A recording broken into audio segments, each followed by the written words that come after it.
महंगाई के सताए अवाम के लिए एक और बुरी खबर। हुकूमत का ₹1.95 फी यूनिट बिजली महंगी करने का ऐलान।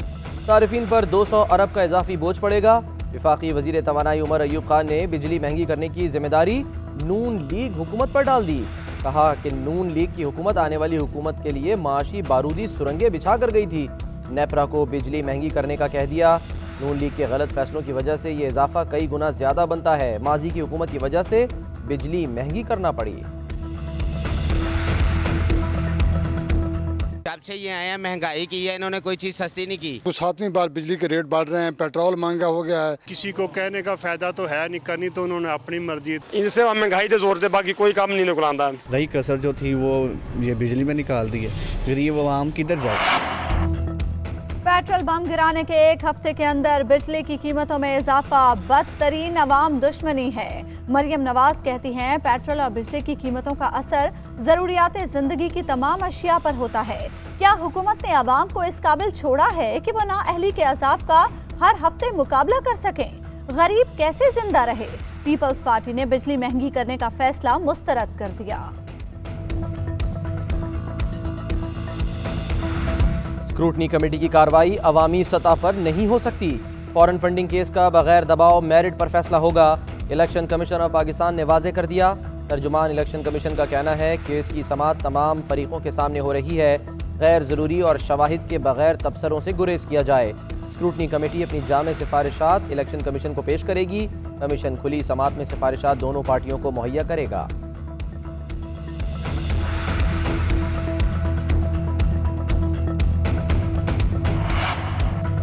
ऑपोजिशन को फॉरेन फंडिंग केस में टफ टाइम दिया जाए। वजीर आजम की पार्टी तर्जुमानों को हिदायत। वजीर आजम की ज़ेर सदारत तर्जुमानों का इजलास। इमरान खान कहते हैं ऑपोजिशन की बड़ी जमातें गैर मुल्की फंडिंग लेती रही हैं, हमारी जमात ने कोई फॉरेन फंडिंग नहीं ली। तर्जुमानों को ब्रॉडशीट और बिजली के मामले पर ब्रीफिंग दी गई। ब्रॉडशीट पर कमेटी बना दी, वो तहकीकात करेगी।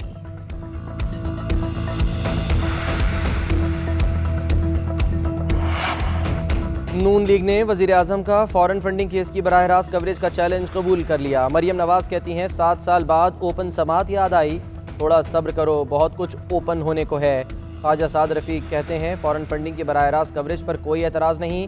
PTI 6 साल से फॉरेन फंडिंग केस में स्टे ऑर्डर के पीछे छुप रही है। नून लीग पीपल्स पार्टी के खिलाफ दरखास्तें काउंटर करने के लिए दी गई। मरियम औरंगजेब बोली, इमरान साहब 24 घंटे गुजर चुके हैं, अभी तक आपने इलेक्शन कमीशन में फॉरेन फंडिंग केस का रिकॉर्ड ओपन करने की दरखास्त नहीं दी। अवाम इंतजार कर रहे हैं, आप कब अपने ऐलान पर अमल करेंगे? फॉरेन फंडिंग केस पैनामा 2 बनेगा। मरियम नवाज केस को अच्छी तरह पढ़ लें या पढ़वा लें, उनकी बहुत सारी जायदादें निकल आएंगी। वफाकी वजीर शेख रशीद का दावा, कहते हैं मौलाना फजलुर रहमान सबसे ज्यादा खसारे में रहने वाली सियासी शख्सियत होगी। इनके साथ पहले भी हाथ हुआ और अब भी होगा। वजीर दाखिला का कहना था कि अपोजिशन ने इलेक्शन कमीशन के सामने एहतजाज में ताउन किया। अगर अपोजिशन ऐसा ताउन करेगी तो लॉन्ग मार्च में भी उनसे ताउन करेंगे। वजीर आजम के ओपन समात के बयान ने दरबारियों के छक्के छुड़ा दिए। जाली कैलिबरी फॉन्ट इस्तेमाल करने वाली मोहतरमा एहतजाज का ढोंग रचा रही हैं। वजीर आजम के मुआविन खुसूसी शहबाज गिल का रद्द-ए-अमल। मुआविन खुसूसी फिरदौस आशिक अवान कहती हैं बदनाम ज़माना ठग PDM की छतरी तले जमा है।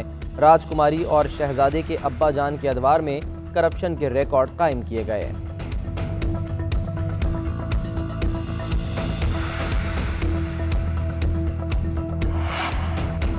ब्रॉडशीट मामले पर अहम पेशरफ। वजीर आजम इमरान खान ने जस्टिस रिटायर्ड अजमत सईद को ब्रॉडशीट इंक्वायरी कमेटी का सरबराह मुकर्रर कर दिया। वफाकी वजीर इत्तलात शिबली फराज ने ट्वीट करके फैसले से आगाह किया। फवाद चौधरी कहते हैं कमेटी के बाकी मेंबरान का तकर्रुर जस्टिस रिटायर्ड अजमत सईद की मुशावरत से किया जाएगा। इंक्वायरी कमीशन 45 दिन के लिए बनाया गया है, जो रिपोर्ट मुरतब करके वजीर आजम को पेश करेगा। ब्रॉडशीट का मामला कौमी असम्बली पहुंच गया। कायमा कमेटी बराए इत्तलात ने अगले इजलास में चेयरमैन नैब को तलब कर लिया। चेयरमैन कमेटी जावेद लतीफ़ ने कहा नैब कैसे बहकावे में आ गया, एक गलती से अवाम को अरबों रुपए अदा करने पड़े। वफाकी वजीर इत्तलात शिबली फराज की चेयरमैन नैब को तलब करने की मुखालफत। शिबली फराज का कहना है अपोजिशन नैब को दबाव में लाने के लिए मुख्तलिफ हरबे इस्तेमाल कर रही है।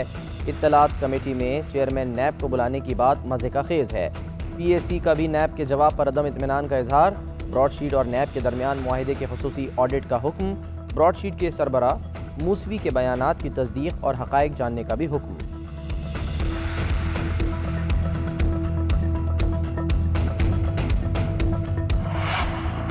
कराची में JUIF की जानिब से इसराइल नामंजूर मार्च। नून लीग और पीपल्स पार्टी के रहनुमा भी शरीक। कारकुनों की बड़ी तादाद में शिरकत। मौलाना फजलुर रहमान कहते हैं फ़लस्तीनियों के साथ खड़े हैं, कोई पाकिस्तानी इसराइल को तस्लीम करने की इजाज़त नहीं देगा।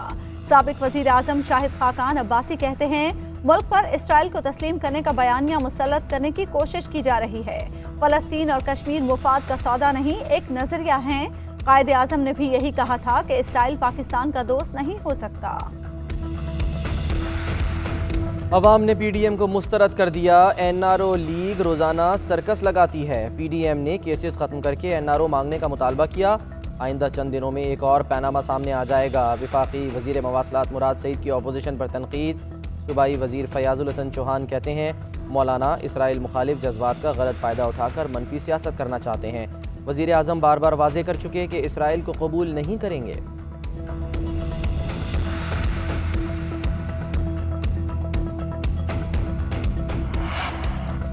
फौजदारी निज़ाम में इस्लाहात लाना होंगी। मुल्क में कब्जा ग्रुप हैं, समंदर पार पाकिस्तानियों की ज़मीन पर कब्जा हो जाता है।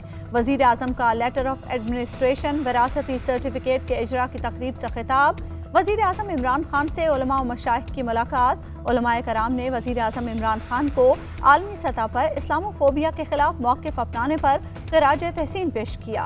वज़ीर आज़म इमरान खान से गवर्नर स्टेट बैंक की मुलाकात। रज़ा बाकिर ने मुल्की मुआशी सूरत हाल से आगाह किया। वफाकी वज़रा की मुल्की मईशत से मुतालिक सब अच्छे की खबर। वफाकी वज़ीर मनसूबाबंदी असद उमर कहते हैं हुकूमती इक़दामात से मईशत का पहिया तेज़ी से चल रहा है। सनतों की पैदावार में भी इजाफा हो रहा है। मुल्की बरामदात में इजाफा भी खुशाइंद है। असद उमर का कहना है पहले 6 माह में 208 अरब रुपए के तरक्याती काम हुए। 6 माह से करंट अकाउंट सरप्लस में है। ताबिश गौहर ने कहा गर्दिशी कर्जे में कमी के लिए हुकूमत ने बहुत इक़दाम किए। IPPs के साथ नए मुआहिदों से 6000 अरब रुपए का बोझ कम होगा।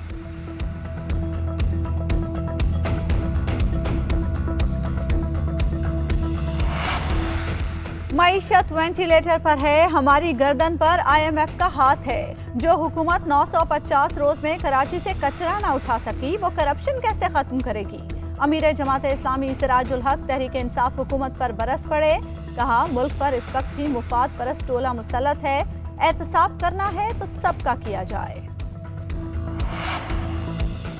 Army chief general Qamar Javed Bajwa का ISI हेडक्वार्टर्स का दौरा। DG ISI लेफ्टिनेंट जनरल फैज़ हमीद ने आर्मी चीफ का इस्तकबाल किया। जनरल कमर जावेद बाजवा को मुल्की और खित्ते की सूरत हाल पर तफसीली ब्रीफिंग दी गई।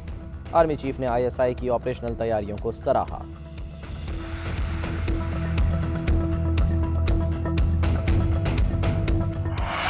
सफ़ाक शौहर ही बीवी और 4 बच्चों का कातिल निकला। गुजरांवाला में अंदोहनाक वाक़या, माँ और 4 बच्चों को बाप ने कत्ल कर दिया। पुलिस के मुताबिक मक़तूलीन को सर में डंडे मारकर कत्ल किया गया। बच्चों की उम्रें 5 से 12 साल के दरमियान। तमाम लाशें एक ही कमरे से मिली। IG पंजाब का नोटिस, रिपोर्ट तलब। पुलिस ने मुलजिम को गिरफ्तार कर लिया।